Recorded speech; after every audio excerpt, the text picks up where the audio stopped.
Hi అండి, అందరు ఎలా ఉన్నారు? మేమైతే చాలా బాగున్నాము. నేనైతే ఇవాళ ఉల్లిపాయ బోండానైతే చేస్తున్నాను.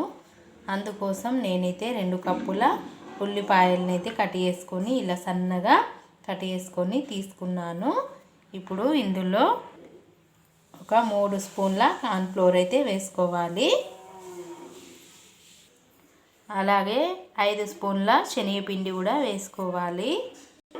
అలాగే సన్నగా కట్ చేసిన పచ్చిమిర్చి కూడా వేసుకోవాలి.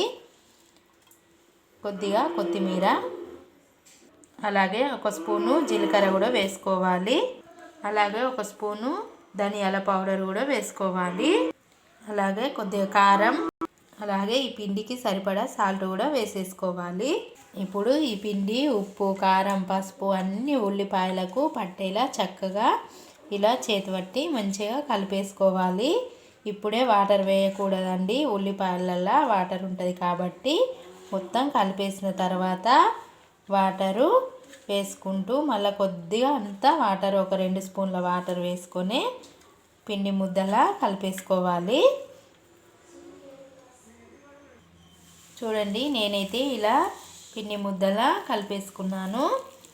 నాకైతే ఒక 2 స్పూన్ల వాటరే పట్టిందండి. ఇప్పుడు ఇలా మొత్తం పిండి తక్కువ ఉండాలి, ఉల్లిపాయలు ఎక్కువ ఉండాలండి ఈ బోండాకైతే.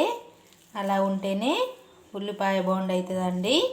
చూడండి, ఇలా చేతి పట్టి ఇలా బోండల్లా ఇలా చక్కగా రౌండ్గా చేసుకోవాలి.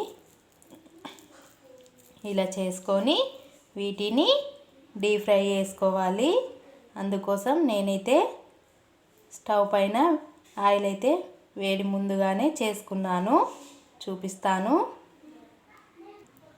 ఇప్పుడు ఆయిల్ అయితే వేడైందండి. ఇందులో ఈ బోండాలను అయితే వేసుకోవాలి.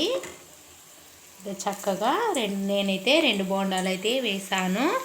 ఇది చక్కగా కలర్ మారే వరకు సన్నగా మంట పైనే కాల్చుకోవాలి.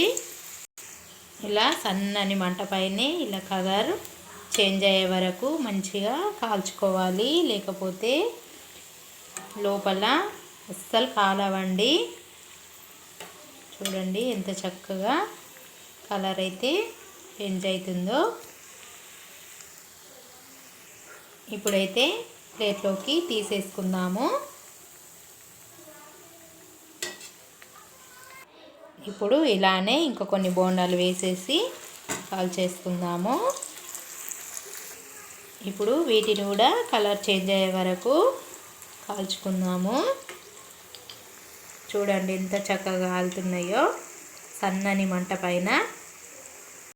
ఇప్పుడు వీటిని కూడా ప్లేట్లోకి అయితే తీసేసుకుందాము. అయిపోయినాయండి, బోండాలు అయితే రెడీ అయినాయి. ఉల్లిపాయ బోండా రెడీ అండి. చూడండి ఎంత చక్కగా పైన క్రిస్పీగా లోపల సాఫ్ట్గా ఎంత చక్కగా వచ్చినాయో. కార్న్‌ఫ్లోర్ వేసుడికి పైన క్రిస్పీగా లోపల సాఫ్ట్గా ఎంత చక్కగా ఉన్నాయో. ఈ వీడియో నచ్చితే లైక్ కొట్టండి, అలాగే మా ఛానల్ సబ్స్క్రైబ్ చేసుకోండి. సరే, బాయ్.